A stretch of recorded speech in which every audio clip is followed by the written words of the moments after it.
So I didn't really know which way I wanted to go about making this video. I didn't know if I wanted to be a rant style. I didn't know if I wanted to sit down and politely talk to you guys about why I returned my Galaxy Note 20 Ultra. But I was like, you know what? I'm just gonna cut this camera on. I got my list of topics. I'm not even gonna look at the list of topics, man. I'm just gonna go straight off the top of the head. If it turns into a rant, if it turns into polite, it is what it is. But let's go ahead and talk about the title about why I returned my Galaxy Note 20 Ultra. I think it's set to be delivered back to Samsung like on Friday. Yo, what's going on YouTube? It's your boy Technically T hitting y'all with another video today. And just like the title said, yes, I did return my Samsung Galaxy Note 20 Ultra. Now let me go ahead and give you some disclaimers out there because I know the haters and the keyboard warriors are on their way. You're packing your lunch right now. You put your little hacky sack on and you come into the video. So I already know. But let me go ahead and tell you real quick. I am not an Android hater. I'm not a Samsung hater. I've owned every single Samsung Galaxy S device. I own every single Note device. That's always the device I use when we're talking about notes alongside my iPhone. But just recently, I've been having a little bit of issues. Now, I know you're probably going to say, oh, you always make these selling videos and blah, blah, blah. I've only made two of them. Basically, it's for the S20 Ultra. And everybody, if you follow me, you know why I sold that device. The camera was butt. And then for two, this is my Note 20 Ultra, and we're going to get into why I'm selling it now. So Samsung Knight should take a seat right here, just like that Homer meme. Go ahead and take a seat right beside me, man. Let me go ahead and school you on a few things because I feel like a lot of you are so oblivious to the Samsung brand that you don't want to hear anything that's going on, but sometimes you need a little bit of real talk in your life. This is a $1,400 device. Now, yes, it's $1,400. I paid full price. I paid taxes. No, I didn't do any trade-ins to get this device any cheaper. So yes, in my pocket, $1,400. I'll pop a receipt up somewhere so you make sure I'm not really telling y'all a lie. But when you're talking about $1,400, I need this phone to last me throughout my day. Now, I'm not saying I need the phone to last 2 days or anything like that, but I at least should get better than 5 hours of screen on time. And that's what I've been getting with my Note. Now, I know a lot of people out there have been getting 10, 11, 12 hours of screen on time, and that's amazing. I wish I could get that battery life. And to be honest with you, if I was, I would probably be keeping this device.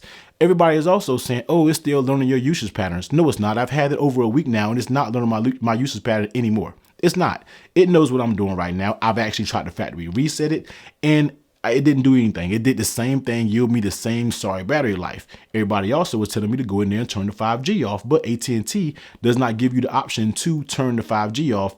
But then again, everybody is saying go in these special menus and do all of that. Look, once you start doing that, I am crippling that device. I'm giving the device a crutch to lean on. I don't like crippling devices. I don't like turning a bunch of features off of phones that's $1,400 that should work just like it should out the box. I shouldn't have to go do this. I shouldn't have to do that. Oh, you can't run at 120 hertz. It's going to be too hard on your precious battery.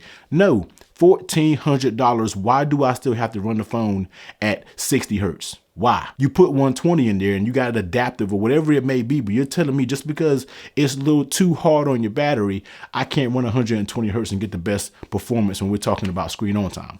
That just doesn't add up to me on a $1,400 device. So yeah, the battery wasn't good in my opinion. Once again, I know other people are having different results, but my battery life was lasting just as long as my Pixel 4a, and that's a $350 device. Now, I'm not comparing them two together, but at the same time, you see why I'm a little upset when we're talking about that battery performance. And no, I'm not disabling the entire phone or half of the phone's feature just to yield good battery life. I shouldn't have to do that on a phone that's $1,400. So battery life was bud in my opinion. And let's go ahead and talk about the cameras up next. Now the cameras, this is two things that we're going to talk about, man. Slow shutter speed, and we're talking about overall image processing when it comes to cameras. Now, if you didn't see my video talking about the things that I disliked about the Note, I will be sure to link that above and below. But when we're talking about slow shutter, now, if you're not sure what shutter is, it's the delay time when you hit the actual shutter button to take the picture, how long it takes to actually take the picture. Now, when you compare that to an 11 Pro Max or a Pixel device, those are instant. You press that shutter button, boom, you get a picture.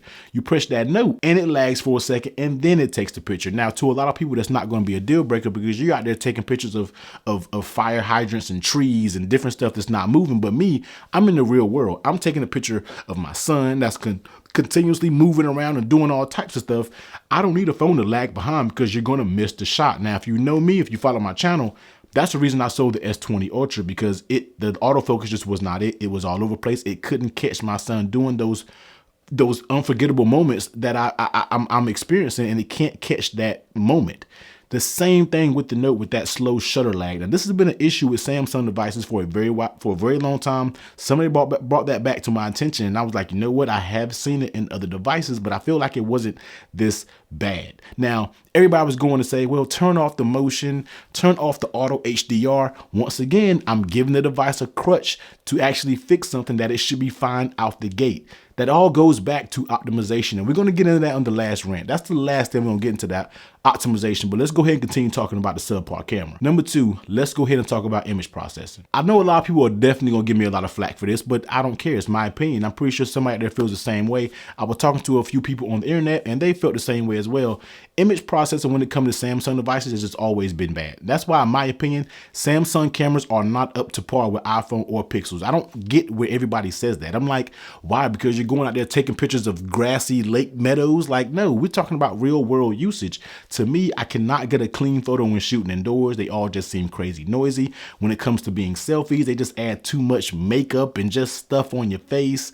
And when you take a picture in the sunlight, I feel like the highlights are overblown. They just do not do a good job when it comes to image processing. But Samsung isn't focused on that. Samsung is focused giving us the 208 times zoom, 108 megapixel camera. That's what's wrong with Samsung. You're worried about pushing specs, but you need to get back to the fundamentals of actually making something that's actually usable. So the image processing, in my opinion, is absolute. I just don't like it when it comes to Samsung devices. Some people out there, yes, you can get a good picture and different things like that, but for me, it is lacking, and it's lacking behind iPhone, and it's lacking behind Pixel, and I feel like it's not up there to the level. Now, when we're talking about videos, the video looks a little decent, but once again, it doesn't have the best video. We all know iPhone does have the best video. Now, I know a lot of people say, oh, you're an iSheep. No, I love Android just as much as I love iOS, and I wish the gap will close a little bit when we're talking about the usability and the performance of both. So that's my issues with the camera, man. Slow shutter and the image processing. Samsung, and this is going to tie everything together right here.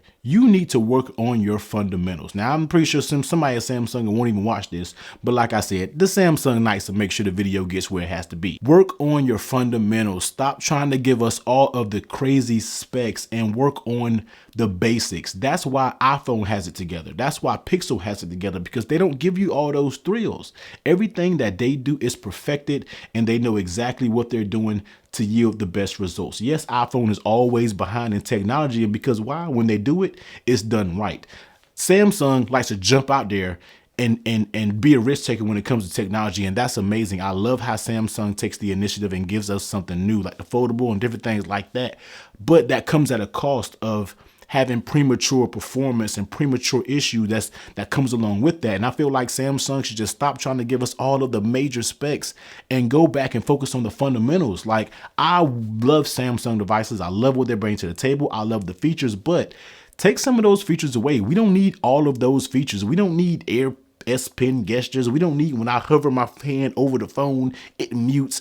I don't think we need all of that, man. Half of y'all don't even know where those settings are. I bet half of them aren't even turned on. So Samsung, just get back to the basics.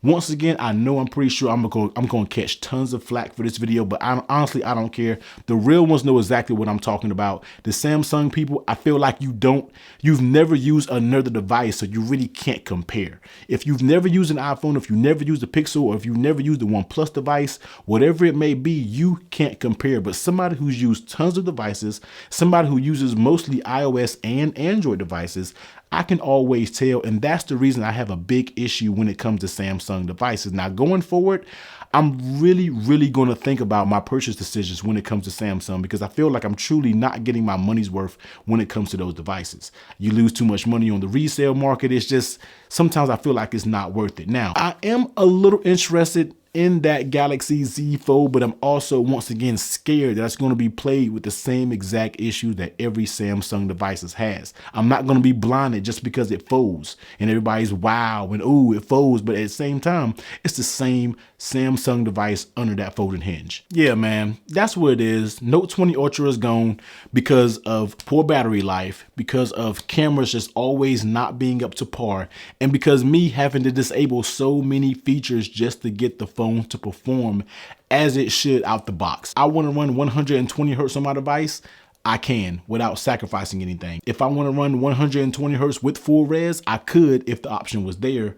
You got people like OnePlus with the OnePlus 8 Pro, 120 hertz full resolution, and yet they still have 6 to 7 hours of screen on time. Optimization, people, that's what it's about. It's not about specs. It's about how well your OS is optimized to handle whatever features that you put into your device. Samsung in 2020 still does not have that down pat. Still got some learning to do. But yo, take it to you. I'm about to get up out of here. Let me know down below in the comment section what you think, positive or negative. I could care less.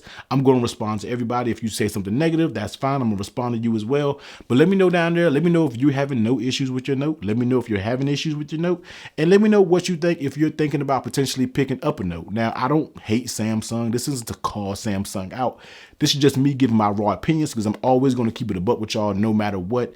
I'm not a Apple shield or anything like that. I'm someone out there, like I said, that went out there and dropped 1400 on this device. And for 1400, I should be a little bit more satisfied. But anyway, take it to you. I'm about to get up out of here, man. Y'all make sure y'all do all the YouTube things. Hit that like, comment down below, hit that sub button, turn the bell on for some more of these real videos, man. But until next time, later.